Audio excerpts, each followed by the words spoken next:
My first guest, a longtime friend from high school and college days. Plus, we've had a few conversations in the political realm over the last few years. Today, he's wearing his hat as CEO of Southern Bancorp. Darrin Williams joins us. Thank you so much for being with us. Thank you, Roby. Let's talk about Southern Bancorp. I think a lot of people probably don't consider this their household bank right around the corner. It is a financial institution with 80,000 customers, $1 billion in assets, $3 billion in loans. What's the niche that Southern Bancorp fills? Well, Southern really provides a unique niche. We try to, and we actually don't try, we succeed at being a responsible lender. We succeed in being responsive to the communities that we serve.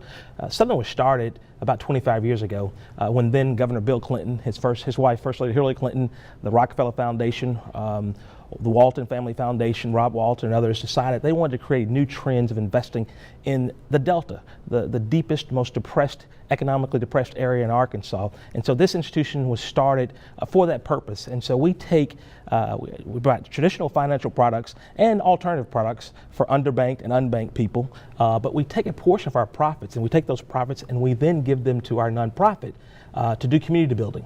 So we are truly building communities and changing lives through providing solid financial services. Give me an example of maybe just a pretty typical type of transaction that you do, and then maybe how you take that profit and invest it back in a community. Sure. Well, what we're seeing across the country with banks is you're seeing a mass exodus, particularly from rural America, by large banks.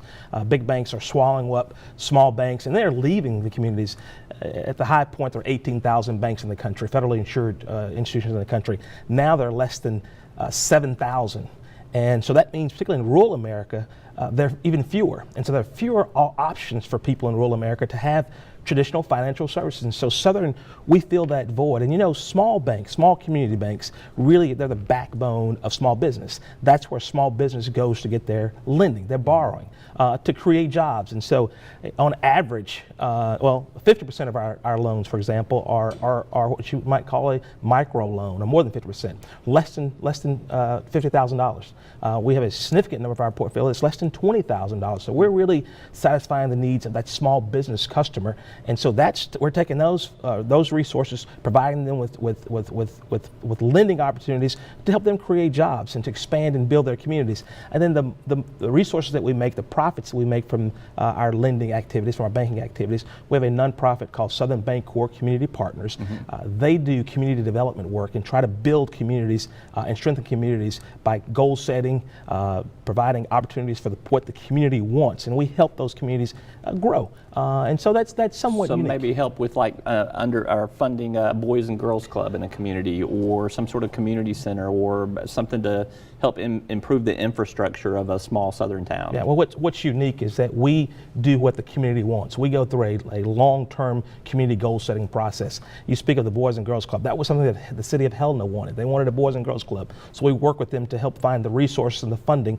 Southern didn't give all that money, but through about $10 million or $12 million in grants since we've been doing this work, we've been able to attract about $170 million in additional capital or investments, philanthropic investments into these communities. So we're not only giving, but we're attracting other resources to those communities. You guys have been in years past on a little bit of an acquisition spree. You've gobbled up some of these small community banks that have struggled, and we've seen more and more of that really since the financial crisis in 2008, 2009. Do you see more opportunity? Because I talk to a lot of bankers, particularly small town bankers, that say these regulations are killing us. I don't know how we're going to make it. The population's dwindling. It seems like there's an opportunity there for an organization like yours. It is a tough environment for banks right now. And what I mentioned earlier, banks are shrinking, are being consolidated. The banking industry is being consolidated, fewer and fewer banks. We see that as a niche, as a market for us. We would like to expand, to grow, to deepen our impact and broaden our impact throughout rural America. We'd love to be rural America's bank. We have a history and track record of being able to be responsible and provide responsive lending, and we think that's a niche for us that we want to take advantage of. I watched a promotional video on your website before we sat down and talked, and one of the things you talked about doing is expanding your reach and adding additional services. What kind of things do you think you still want to offer that you're not doing right now? Well, right here in Arkansas, for example, you know my political history. I started in the Attorney General's office and have been in the legislature really trying to fight irresponsible or predatory lenders. We have, at least in theory, removed all the payday lenders from Arkansas. There are no storefront payday lenders in Arkansas, but we know there are a lot of predatory products, payday lending type products provided over the internet. So though we've shut down predatory lenders or payday lenders in state, we've not shut down the demand for those types of services. So we want to create products, alternatives to those payday products for people who need $500, $1,000 just to make it. And we want to do that in a way that's responsible, that doesn't gouge them, that doesn't charge triple-digit interest rates, but we're responsible and responsive to the needs of the community, and we know they need that.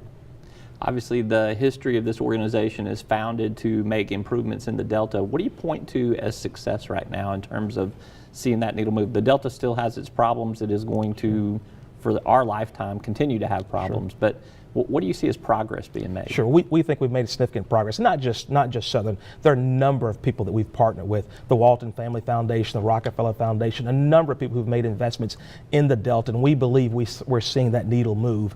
For the first time in a long time, out-migration in the Delta has kind of stymied. It's holding flat.